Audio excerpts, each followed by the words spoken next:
창세기 47장을 보시면 마침내 애굽의 총리가 된 요셉을 만나고 이어서 바로에게 인사를 하는 노년의 야곱의 모습을 언급하고 있습니다. 바로가 야곱에게 이렇게 묻습니다. 내 나이가 얼마냐? 그때 야곱이 이렇게 대답하는데요. 우리 창세기 47장 9절 말씀입니다. 야곱이 바로에게 아뢰되 내 나그네 길의 세월이 130년이니이다. 내 나이가 얼마 못 되니 우리 조상의 나그네 길의 연주에 미치지 못하나 험악한 세월을 보냈나이다 하고, 야곱은 자신의 인생이 험악한 세월, 곧 고달픈 세월이었다라고 고백하고 있습니다. 야곱의 인생 130년 세월 동안 아마도 라반 밑에서 지냈던 이 20년의 세월도 야곱으로 하여금 이러한 고백을 하게 만든 인생길 중 하나였을 것입니다. 라반 밑에서의 그 힘들고 고달프고 힘겨웠던 광야와 같은 삶을 이제 거의 다 통과한 야곱은 하나님의 명령을 따라 하나님께서 예비하신 새로운 삶의 여정을 떠나게 됩니다. 그렇다면 야곱은 과연 어떠한 마음으로 그동안 이 멀고도 험한 광야길을 걸어갔을까요? 이 본문의 말씀은 이와 같이 때때로 인생의 광야길을 걸어가는 우리에게 어떠한 주님의 교훈, 주님의 뜻과 계획을 전달하고 있는 것일까요? 저는 이 아침 함께 본문의 말씀을 묵상하며 광야와 같은 인생길에서 우리가 어떻게 이 길을 걸어가야 하는지, 주님께서는 당신의 백성인 우리가 도대체 어떠한 마음으로 이 길을 걸어가기 원하시는지를 함께 짧게 나누기 원합니다. 본문 36절과 37절 말씀이 이렇습니다. 야곱이 노하여 라반을 책망할세. 야곱이 라반에게 대답하여 이르되 내 허물이 무엇이니이까? 무슨 죄가 있기에 외삼촌께서 내 뒤를 급히 추격하나이까? 외삼촌께서 내 물건을 다 뒤져보셨으니 외삼촌의 집안 물건 중에서 무엇을 찾아내었나이까? 여기 내 형제와 외삼촌의 형제 앞에 그것을 두고 우리 둘 사이에 판단하게 하소서. 야곱은 자신을 추적해온 라반에게 자신의 허물과 죄가 무엇인지 지금 묻고 있습니다. 야곱이 그의 모든 소유를 끌고 라반을 떠나 도망쳤다는 소식이 들리자 라반이 한 행동은 형제들을 거느리고 7일 길을 쫓아간 것이었습니다. 이때 쫓아가다에 쓰인 히브리어 동사가 달락이라는 동사인데요. 이는 전쟁에서 적군을 추격하는 경우에 사용되는 단어입니다. 출애굽기에서 마지막 10번째 재앙 이후에 마침내 이스라엘 백성을 보낸 바로가 그들이 도망갔다는 사실을 알게 되자 전차 부대를 이끌고 이스라엘 자손을 뒤따랐다라는 내용에 사용된 동사가 바로 이 달락라는 동사입니다. 그가 여러 형제를 모아 야곱을 추적했다는 것은 그에게 전쟁도 불사할 마음이 있다는 것을 암시하는 것입니다. 그런데 라반은 이전에도 이처럼 자신의 친족과 이웃을 모은 적이 있었습니다. 바로 야곱을 처음 속인 날, 바로 라헬이 아닌 레아를 야곱에게 결혼시킨 그 날이었습니다. 결혼식에 모인 사람들은 야곱과 레아의 결혼의 증인이었기 때문에 라반에게 속았다라는 분명한 사실에도 불구하고 야곱은 여러 증인 앞에서 아무런 반발도 저항도 할 수 없었던 것입니다.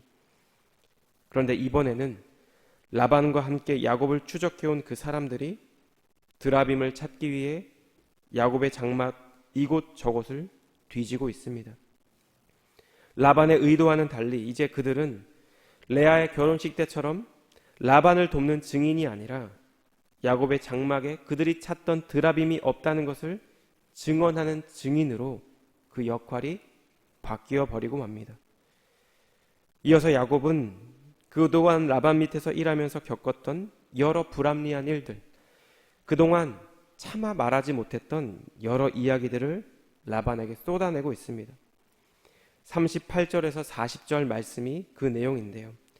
내가 이 20년을 외삼촌과 함께 하였거니와 외삼촌의 암양들이나 암염소들이 낙태하지 아니하였고 또 외삼촌의 양떼 순양을 내가 먹지 아니하였으며 물려 찢긴 것은 내가 외삼촌에게로 가져가지 아니하고 낮에 도둑을 맞았든지 밤에 도둑을 맞았든지 외삼촌이 그것을 내 손에서 찾았으므로 내가 스스로 그것을 보충하였으며 내가 이와 같이 낮에는 더위와 밤에는 추위를 무릅쓰고 늘 붙일 겨를도 없이 지냈나이다.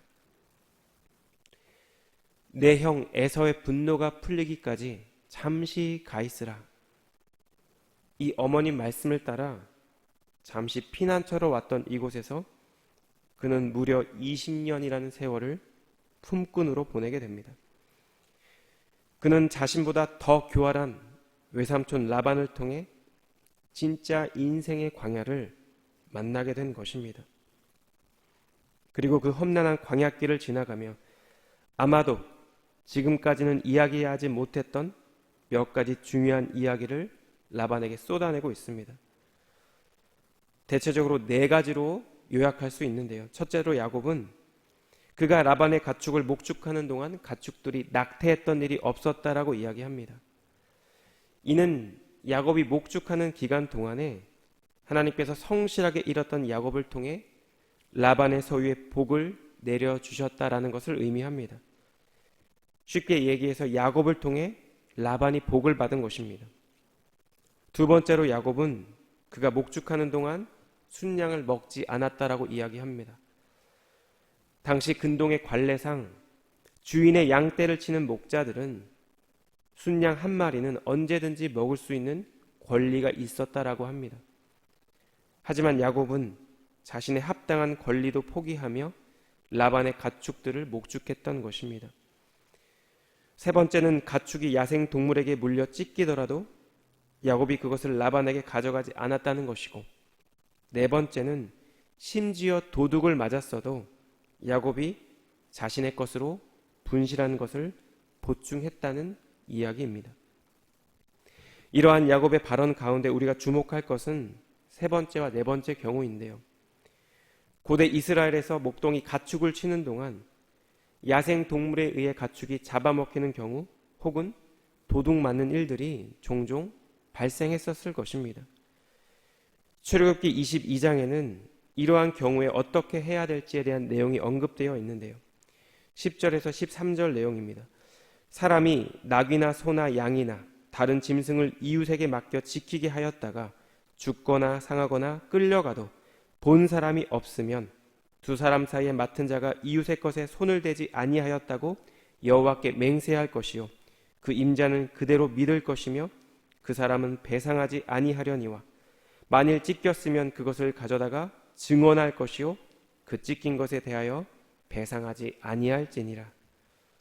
이처럼 그 후의 시대이지만 이스라엘 율법이나 혹은 당시 함무라비 법 등을 살펴보면 야생 동물이 가축을 잡아먹는 경우 혹은 가축을 도둑 맞는 경우에 목동은 이러한 일들로부터 면책을 당할 수 있다는 것을, 책임을 면할 수 있다는 것이 일반적인 상식이었고 관례였다는 것을 우리는 알 수 있습니다. 하지만 야곱은 이 20년 세월 동안 당시 법으로 규정되어 있는 자신의 정당한 권리를 주장하지 않고 자신의 것으로 라반의 것을 대체했었다라고 이야기하고 있는 것입니다.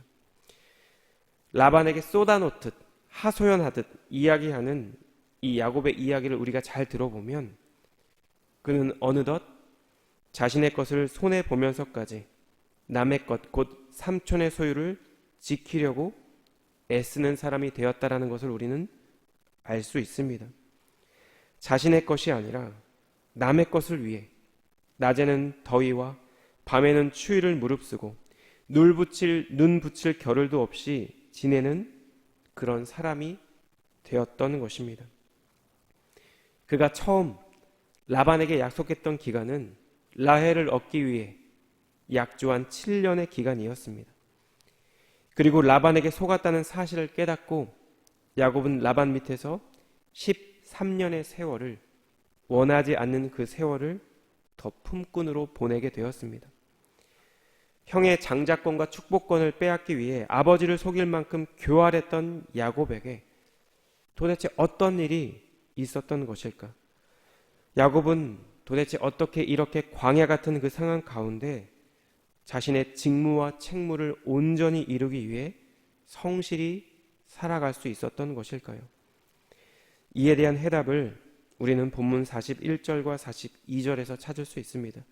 제가 읽겠습니다. 내가 외삼촌의 집에 있는 이 20년 동안 외삼촌의 두 딸을 위하여 14년, 외삼촌의 양떼를 위하여 6년을 외삼촌에게 봉사하였거니와 외삼촌께서 내 품삯을 10번이나 바꾸셨으며 우리 아버지의 하나님 아브라함의 하나님 곧 이삭이 경외하는 이가 나와 함께 계시지 아니하셨더라면 외삼촌께서 이제 나를 빈손으로 돌려 보내셨으리다마는 하나님이 내 고난과 내 손의 수고를 보시고 어젯밤에 외삼촌을 책망하셨나이다. 야곱은 먼저 자신이 라반을 위해 일했던 이 세월 동안 10번이나 라반이 그의 품삯을 변경했다라는 사실을 언급합니다. 자신의 생질에서 이제는 자신의 두 딸을 책임질 사위가 되었지만 라반에게 있어서 더 중요한 것은 그들보다 자신의 재산, 자기 자신이었던 것입니다. 한번 생각해 보십시오. 이러한 라반 밑에서 품꾼으로 성실하게 일한다는 것은 결코 쉬운 일이 아니었을 것입니다. 자신의 품삯이 10번이나 바뀌는 상황 가운데 야곱은 분명 때때로 무력감과 좌절감을 모아보았을 것이기 때문입니다. 그런데 이러한 상황 가운데 야곱의 생각과 마음을 그의 태도를 지켜주는 한 가지가 있었습니다. 그것은 그가 고백한 것처럼 아브라함의 하나님, 자기 아버지 이삭의 하나님께서 자신과 함께 계신다는 생각, 그 하나님께서 내 고난과 수고를 지금 보고 계신다라는 분명한 믿음이었습니다. 42절에 야곱의 이러한 믿음이 잘 표현되어 있는데요. 야곱은 42절 하반부에 이렇게 이야기합니다. 하나님께서 나의 고난과 내 손의 수고를 보셨다. 내 수고를 모두 보신다라는 이 하나님의 동일한 행위는 출애굽기 4장에도 동일하게 언급되고 있습니다. 출애굽기 4장에는 하나님의 사명, 출애굽이라는 위대한 사명을 받은 모세가 아론과 함께 이스라엘 백성을 찾아간 장면이 등장하는데요. 29절에서 31절입니다. 모세와 아론이 가서 이스라엘 자손의 모든 장로를 모으고 아론이 여호와께서 모세에게 이르신 모든 말씀을 전하고 그 백성 앞에서 이적을 행하니 백성이 믿으며 여호와께서 이스라엘 자손을 찾으시고 그들의 고난을 살피셨다 함을 듣고 머리 숙여 경배하였더라. 그들의 고난을 살피셨다. 이 표현에 쓰인 히브리어 동사가 오늘 본문 말씀에 내 수고를 보셨다라는 표현에 사용된 동사입니다. 하나님께서 이스라엘 백성의 고난과 야곱의 고난을 보고 계셨다라는 것입니다. 여전히 내 삶의 자리는 고달프고 여전히 나의 소유는 아무것도 없으며 여전히 라반은 저렇게 똑같이 손해보지 않으려 온갖 수단과 방법을 가리지 않고 살아가고 있지만 그 모든 것을 하나님께서 보고 계시다라는 것입니다. 주님께서 보고 계시다라는 이 분명한 사실, 주님께서 나의 수고를, 나의 억울함을, 나의 염려를 모두 다 알고 계시다라는 이 사실 하나만으로 야곱은 하나님의 위로를 경험했고 다시금 삶의 자리로 나아갈 힘을 얻었을 것입니다. 이진희 목사님이라는 작가가 쓰신 광야를 읽다라는 책에 이런 내용이 있습니다. 인생은 광야를 지나가는 것입니다. 광야는 먹을 것도 없고 마실 물도 없습니다. 무화과도 없고 포도도 없고 석류도 없습니다. 모든 것이 없는 것 투성이입니다. 우리는 광야 같은 인생길에서 생각합니다. 왜 이렇게 나한테는 없는 것뿐인가? 아무리 생각해도 없는 것 투성이는 자신의 인생을 보며 자신의 처지가 처량하게 느껴지게 됩니다. 이렇게 광야는 아무것도 없는 곳입니다. 그뿐만이 아닙니다. 광야는 아무것도 할 수 없는 곳입니다. 그런데 이러한 절망적인 광야에 딱 하나 있는 것이 있습니다. 그것은 바로 하나님이십니다. 하나님의 은혜가 아니면 살아남을 수 없는 곳이 바로 광야입니다. 인생의 광야를 지낼 때만 체험할 수 있는 특별한 은혜가 있습니다. 하나님 때문에 우리는 광야를 걸으면서도 기뻐하고 즐거워할 수 있습니다. 인생은 이렇게 광야를 통과하는 것입니다. 우리 사랑하는 성도 여러분, 혹시 여러분 가운데 인생의 광야길을 걷고 계신 분이 계시는지 여쭤보고 싶습니다.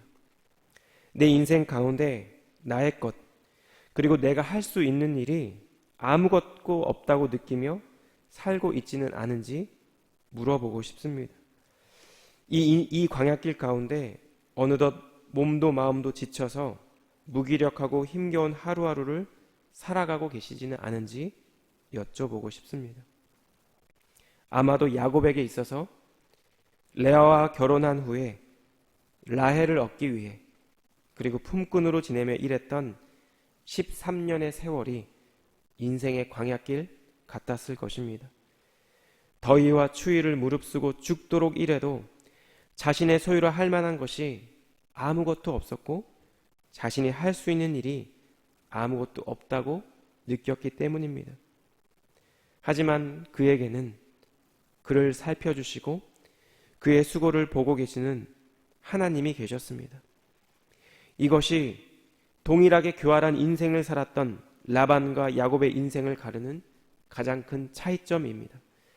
자신이 원하는 것을 위해서라면 아버지도 속였던 야곱이 이제는 어떠한 상황 가운데서도 성실함과 온전함으로 자신의 책무와 직무를 다하는 사람으로 변화된 것은 그와 늘 함께하고 계시는 하나님을 그가 인식하고 살았기 때문입니다. 우리의 인생길 가운데 우리 눈에 보이지는 않지만 때로 우리에게 침묵하시는 것처럼 느껴질 때도 있지만 그러나 여전히 우리와 함께 하시며 우리를 살피시고 우리의 수고와 우리의 눈물을 지켜보고 계시는 하나님이 우리 인생의 참된 소망, 참된 위로 되기를 우리 주님 이름으로 축복합니다.